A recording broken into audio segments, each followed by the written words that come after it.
44번 투자 결정과 관련된 다음 설명 중 주주부 극대화와 상충되는 것. 여기서는 아마 1번하고 4번은 뭐 굳이 대리문제와 큰 상관없이 여러분들 해석 가능할 거고 2번, 3번, 5번 특히 3번, 5번을 잘 좀 구분해서 이해하셔야 되겠네. 1번 투자 자본의 회수기간이 길더라도 순현가가 양이면 투자 채택해라. 회수기간보다는 NPV가 기업가치 극대화 또는 주주부 극대화에 부합하는 의사결정 기준이잖아요. 그러니까 비록 회수기간이 길어도 순현가 0보다 큰 건 경제성이 있는 거니까 투자 채택해. 그러면 주주한테 도움이 되는 거죠.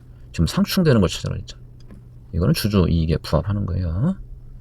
그 다음에 4번을 먼저 볼게요. 순현가 양이어도 상황이 더 유리하게 될 때까지 투자의 평액 드려라. 5장 자본예산 공부할 때 최적 투자 시점이라는 거 잠깐 본 적 있죠. 당장 NPV 0보다 크다. 물론 지금 했을 때 경제성이 있죠. 하지만 그렇다고 지금 하는 게 최선이라는 뜻은 아니죠. 1년 후, 2년 후, 3년 후 연기해서 투자했을 때 걔를 통해 더 많이 벌 수 있다면 당연히 오늘 하는 것보다는 연기 투자해야 되는 거지. 그런 얘기죠. 자, 그렇게 한다 그러면 NPV 가장 큰 시점 찾아다가 그 유리한 상황이 될 때까지 기다렸다가 투자하는 게 주주한테 도움이 되겠죠. 그래서 얘하고 얘는 주주부와 부합하는 행위라고 보셔야 돼. 그 다음에 2번, 3번. 자, 2번, 3번은 똑같이 뭘 좀 전제해놨어요. 자, 파산이 현저하다. 이렇게 돼 있죠. 주주가 NPV 중과 다른 어떤 판단하게 되는 상황이 바로 뭐였어? 부채를 과다하게 쓰고 있는 상황. 같은 얘기죠. 부채를 과다하게 써서 파산 위험이 현저한 상황 하에 있다면 그때 어떻게 한다? 무혐 투자, 과소 투자, 과대 투자 이런 얘기를 한다는 거죠. 순현가 양인 투자는 기각한대. 이게 뭐야? 과소 투자죠. 순현가가 음인 투자를 채택한대. 이게 뭐야? 과대 투자예요. 주주가 이런 행위를 하는 이유는 파산이 현저할 땐 이렇게 하는 게 주주 자신들한테 더 유리해서 하는 거잖아요. 그래서 이런 애들은 전부 다 주주 이해에 부합한다 이렇게 보시면 돼요. 반면에 5번을 보시면 순현가가 음이라도 기업 확장을 위해 투자를 채택한다.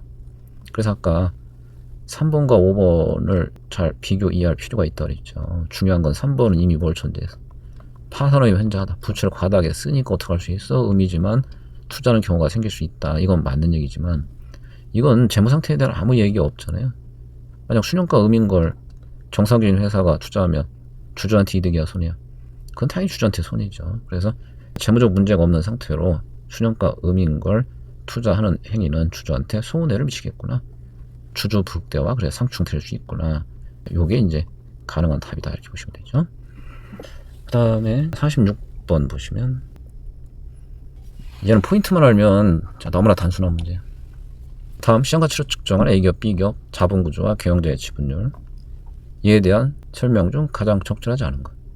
뭐만 파악하시면 되냐면 두 회사의 자기자본 부채 간 비율 이게 부채 비율로 치면 부채 비율 얘는 4배네요. 400%네요. 이건 부채 비율이 거꾸로 4분의 1이네요. 25%밖에 안 되네. 그러면 부채 비율 면에서 어떻구나. 부채 비율 면에서 A 회사가 B 회사보다 훨씬 높은 상태에 있구나. 그 다음에 경영자 또는 내부주주 지분율을 줬네요. 내부주주 지분율도 얘가 더 크네요. 이거를 외부주주 지분율로 바꿔서 비교하면 A기업이 내부주주 지분이 많으니까 외부주주는 20%밖에 안 되잖아요. 거꾸로 얘가 외부주주 80%죠. 이렇게 해서 해석하는 게 좀 편할 거예요. 그럼 결과적으로 부채 비율은 A기업이 훨씬 높은 회사고 외부주주 지분 비율은 B기업이 높은 회사구나. 이걸 통해 판단하시면 돼요. 그럼 부채 비율은 뭐와 관계되는 거야? 부채 대리 비용이 어떻게 될 거냐 얘와 관계된 거고 외부주주 지분 비율은 자기 자본 대리 비용이 어떻게 될 거냐 얘와 관계된 거잖아요. 그래서 각각 보기들 보면서 만약 부채 대리 비용 관련 항목이다 그러면 어떻게 돼? A 회사가 비용 부담이 크다. 자기 자본 대리 비용 관련 항목이면 B 회사가 비용 부담이 크다. 이거 해석만 하시면 돼요. 보실게요. 동그라미 1번 B기업이 A기업보다 외부 주주와 경영자야. 이거죠? B기업이 A기업보다 높을 수 있다. 맞죠? B기업이 외부 주주 지분이 많기 때문에 높을 수 있다. 동그라미 2번 A기업은 B기업에 비해서 채권자가 부담하는 대리비용이 낮을 수 있다. 부채 비율은 A기업이 훨씬 높잖아요. 그럼 채권자 곧 부채 대리비용이야. 그건 당연히 A기업이 높아야 되죠. 이게 틀렸군요. 3번 B기업은 A기업에 비해서 위험이 높은 투자에 대한 선호율이 낮다. 사실 객관적 문제는 이런 거 많죠. B 앞에 A 앞에 뒤에는 작다 크다 왔다 갔다 막 하죠. 그냥 이걸 가지고 결론 내리세요. 뭐만 체크하면 돼. 이건 자기자본 대립이구나, 이건 부채 대립이구나, 얘도 부채구나. 과소투자 뭐예요? 부채 대립형이죠. 재산 도피 부채 대립형이죠. 2번부터 5번까지는 전부 다 부채 대립형이야. 그럼 일괄적으로 어떻게 해야 돼? A기업이 부담이 크고 B기업이 작아야 되겠죠. A가 크고 B가 작다, B가 작다, A가 높다, B가 작다, 이렇게 돼야 되죠. 다 맞는 거죠. 47번 회계기업 부채가 현재 2천억, 부채 2천억, 미래 상황은 호황불황 통일 확률로 가능하고 향후 배타적인 투투자를 고려하고 있다. 투투자 시행되면 호황불황에서의 기업가치, 주어진 건 기업가치예요. 문장도 보면서 숫자 의미를 보도록 할게요. 다음도 적절한 항목을 모두 모아라.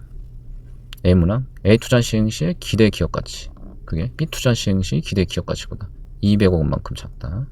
기업가치들 기대치 바로 구하면 돼요. 요 기대값 얼마인가요? 동일 확률 반반이야. 그냥 단순 평균하면 돼요. 얼마? 합하면 5,400이네요. 2,700이겠죠? 요거 얼마인가요? 5,800이니까 2,900이겠네. 다시 확인할게요. A께 B 거보다 200억 원 작다. 맞죠? 그 다음에 B문장 A 투자 시행 시의 기업가치 변동성 표준 편차, B 투자 시행 시의 기업가치 변동성보다 700억 원만큼 크다. 이렇게 되네. 이런 경우 표준 편차 어떻게 하라고 했어요? 기대값 대비 각 값들 간 편차 구해라. 2700 기준 편차가 양쪽 다 똑같이 얼마야? 1600이네요. 2900 대비 편차 얼마야? 900씩이네요. 요게 표준 편차지. 그러면 다시 볼게요. A께 B 거보다 700억 원 크다. A가 크고 차이 딱 700이죠? 둘 다 맞아요. 그 다음에 C문장 주주가 취득되는 기업은 B 투자를 선택할 것이다. 사실은 이 문제가 아주 전형적인 형태의 상황 하의 문제인데 그걸 여러분들이 간파할 수 있다 그러면 무조건 A겠네 이렇게 판단 가능해. 물론 100% 그렇다는 보장은 없기 때문에 숫자로 확인을 해야 되지만 무슨 얘기인가요? 기대가치는 B가 조금 더 크죠. 반면에 위험은 A가 훨씬 크죠. 그 다음에 이제 부채를 2천억 사용 중이라는 게 여기에 금액들 중에 2천보다 작거나 같은 애들이 있지. 이 얘기는 경우에 따라서 이 부채 2천을 다 갚지 못할 가능성이 있는 상황이다. 곧 파산 위험이 존재하고 있는 상황이야. 그래서 이제 이 파산 위험이 있는 상황 하에서 어떤 걸 선택할 건지의 문제고, 그럼 주주들은 뭘 선택하려고 한다? 위험이 큰 걸 선택하려고 한다는 거죠. 저 위험이 큰 거 A예요. 그래서 이게 A를 선택할 가능성이 아주 농후한 상태예요.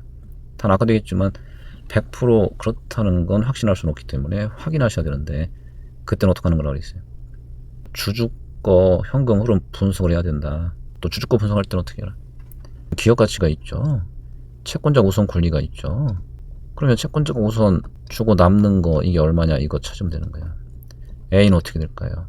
4,300 또는 1,100이야. 그 다음에 이 과정에서 이제 채권자 주주 간 대리 관계에서 문제가 생기는 근본 원인은 어디 있다? 주주가 갖는 두 가지 특성이다. 하나 뭐예요? 기업 첨예에 대해 유한 책임. 그리고 이제 채권자한테 갖고 남는 걸 다 가져간다. 자녀 초과 가지고 있다 이거지. 그래서 채권자 주주 현금 흐름 또는 가치 분석할 때는 그 특성을 반영해서 이해하셔야 돼. 특히 언제냐면 이 경우에요. 이건 뭐 전혀 문제 없어요. 기업 자산이 4,300이면 채권자 우선 권리 얼마 가지고 있어? 2,000 가지고 있지. 100% 확보 가능하잖아. 그럼 채권자 이거 가져가면 주주한테 얼마 남아? 2,300이 남네요. 이렇게 분석하시면 되고, 단 요 경우야. 기업 자산 가치가 1,100밖에 안 돼. 그러면 채권자 자기 거 다 확보 못하죠. 그래도 하는 수 없다. 왜? 주주는 유한 책임이 있기 때문에. 그래서 기업 가치가 부채보다 작아지면 어떻게 되는 거다? 채권자는 남아있는 기업 자산 가치 요거만 가져갈 뿐이고 주주로부터 더 받아낼 방법은 없다 이거죠. 그 상황이 되면 주주권 무조건 얼마다? 항상 빵원이야. 유한 책임이 때문에 빵인 거예요. 기본적으로 주식회사의 주주는 유한 책임만 부담하기 때문에 기업 가치가 부채 갚아야 될 금액에 미달하는 상황이 되면 거기서부터는 그냥 오히려 마음 편한 거야. 기업 가치가 얼마 줄어들든 상관없이 그냥 항상 내 거는 빵이구나 이렇게 되는 거죠. 손해나는 건 없다는 거죠. B 걸 보실게요. B 걸 보면 3,800 또는 2,000이네요. 채권자 2,000 다 가져갈 수 있죠. 요때도 2,000 다 가져가네. 그럼 남은 주주가 얼마야? 얘 1800, 얘는 빵이네요. 그럼 이 자체로 그냥 결론 나온 거지. 경기 안 좋을 땐 둘 다 빵 아무 차이 없고, 경기 좋을 땐 어떤 게 좋아? A가 더 좋잖아요. 자, 그렇기 때문에 주주 입장에서는 A를 선택하려고 할 거다. 아까도 얘기했지만 이게 전체로 뭘 보여주려고 하는 건데, 투자 선택 문제에 있어서 파산 가능성이 있는 부채를 많이 쓰고 있는 상태 하에 있다 그러면 주주는 위험이 큰 걸 선택하려고 한다. 그래서 위험이 큰 A를 선택하는구나, 이걸 보여주려는 얘기 때문에, 그런 전체 구성을 알고 있다면 이건 해보나 마나 사실 A일 가능성이 매우 높다. 정확한 건 이렇게 해서 주주 현금 흐름 또는 주주의 가치를 구에다가 비교해서 판단하셔야 되는 거죠. 자, 그럼 요건 틀렸고 A, B만 맞았군요.